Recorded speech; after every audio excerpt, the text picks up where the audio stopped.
price of phones is going up fast, but why? Like, how can Apple get away with charging nearly $1,500 for a top-spec iPhone, or Samsung $1,600 for an S20 Ultra? And maybe more confusing for some is OnePlus, a company that has built their entire reputation on creating affordable flagships. Their latest phone is $1,000. Is the world going crazy? Are we going to be lining up in a few years' time to sell our organs so we can afford the next phone? Well, maybe. But the point is, what I'm trying to say here is that while I'm not going to defend high pricing, there are 7 key reasons why phones are getting so expensive that I just don't think a lot of people are acknowledging. Also, massive thanks to Surfshark VPN for sponsoring this video.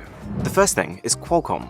Qualcomm are the guys who make the Snapdragon chipsets that power pretty much every high-end Android phone, and while they clearly make amazing hardware, they also cause a bit of a cost problem. See, they have no competition. If a company like OnePlus wants to have the best performance, then they've got no option but to use whatever Qualcomm's latest Snapdragon chipset is, in this case the 865. And then because Qualcomm's got all this power, this year they've basically told companies, if you want to have our chip, then you've also got to buy our expensive 5G modem to go alongside it. So whether or not a smartphone maker wants 5G, they're paying for it. And it gets worse, because as well as the chip and the modem, Qualcomm will also give you a set of guidelines. The big one being that your phone needs to have a large amount of space inside it. So if you're wondering why smartphones, especially this year, are leaping up in size, this might well be part of the reason. Because you've got to remember, a company can't just make their phone taller and keep everything else the same. They've then got to make the screen bigger, so people don't complain about a massive board around the sides. And then they've got to have a bigger battery to power this display, as well as the more power-hungry Snapdragon chip.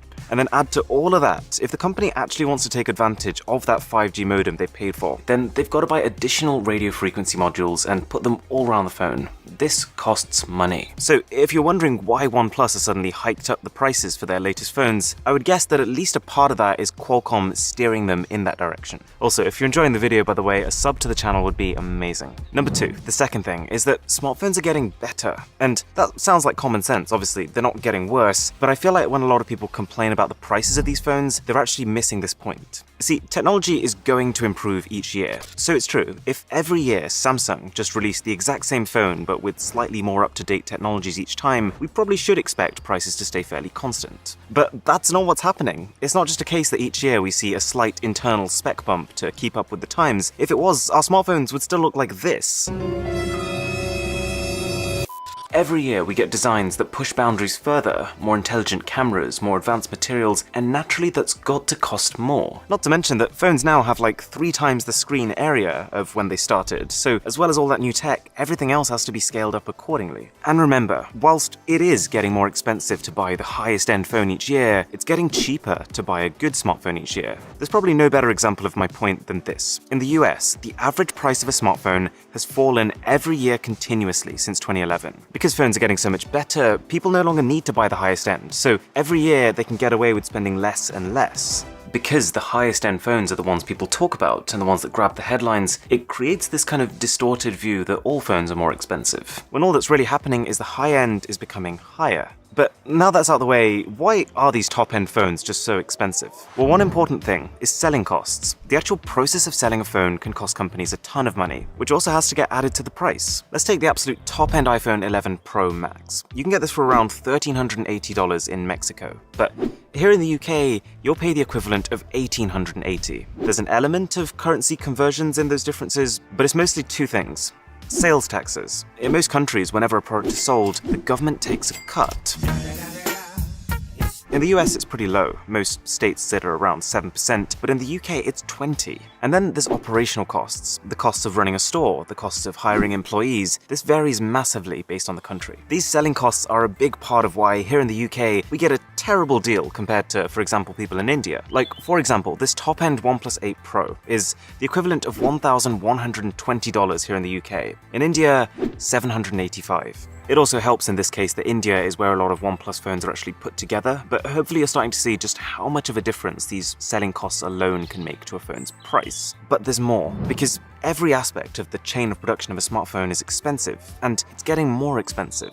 As an example, take a look at the Samsung Galaxy S20. The phone is priced at £800 here in the UK, but its bill of components will be around £340 based on past years. So it would be easy to look at this and think Samsung is making £460 of profit per phone, which would be great. But also, wrong. For starters, after you take out the sales tax, which is included in that £800 price, Samsung's only actually taking about $640. But okay, that's still a fair bit of money, but remember, that component cost is only one of many, many costs. You've got manufacturing, the machines, the factories, the production lines, they all have to be rented or bought. You've got the employees, everyone from the people that put the phones together to the people who solve your problems over the phone. Have you tried turning it off and on again? Plus, as chipsets become more and more minute and sophisticated, the failure rate is higher. As things stand with the current chips based on a 7nm fabrication process, about 30% of them fail. They just have to be chucked or maybe potentially recycled. Research and development. You've got to remember that for every beautiful finish you see on a retail phone, a company's tried 15 ones that they eventually scrapped. For every successful feature, like 100 times zoom on the S20 Ultra, there's been 5 or 6 ones that never saw the light of day. And then advertising costs. I've seen this one firsthand. I'm not allowed to tell you which brand it was for, but last year I was on set for a commercial for a smartphone launch, and it was crazy. The company had rented out an entire warehouse. They'd got a Hollywood film production crew. They'd got like 100 actors and extras on that set. And yet, after it was all done and edited, they just cancelled the project because apparently it no longer fit the message they wanted to send for their phone.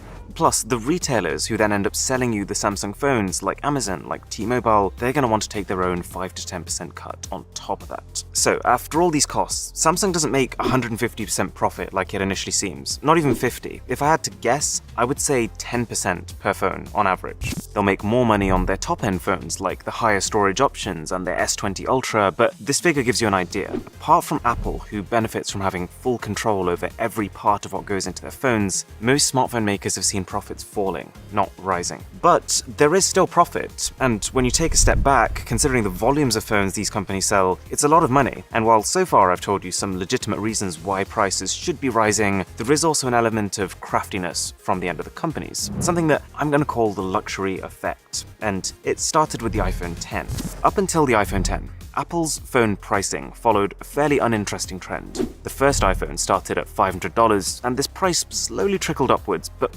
barely. Even nearly 10 years on with the iPhone 7, you could still buy it for $649, but that changed the year after. In 2017, Apple pulled a bit of a fast one. They launched 3 phones, an iPhone 8 to replace the 7, an 8 Plus to replace the 7 Plus, and these 2 phones were similarly priced last year, but then also the iPhone X at $1,000. And they got away with it.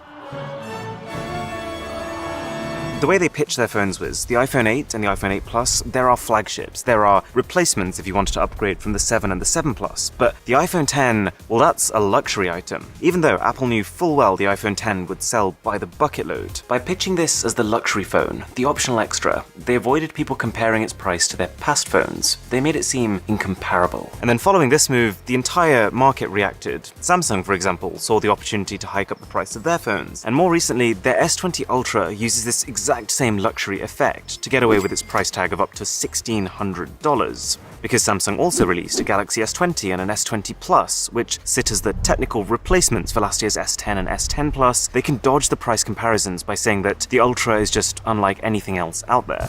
Okay, so cost of production is rising. Companies are getting craftier with their pricing, but there's still a missing piece of the puzzle. If these top-end phones are so expensive, why are people still buying them? I mean, in terms of pre-orders, the highest-end S20 Ultra made up 50% of the sales of the whole S20 lineup. But why? Why is it all of a sudden that people's willingness to pay for a phone has grown? Well, it's kind of simple.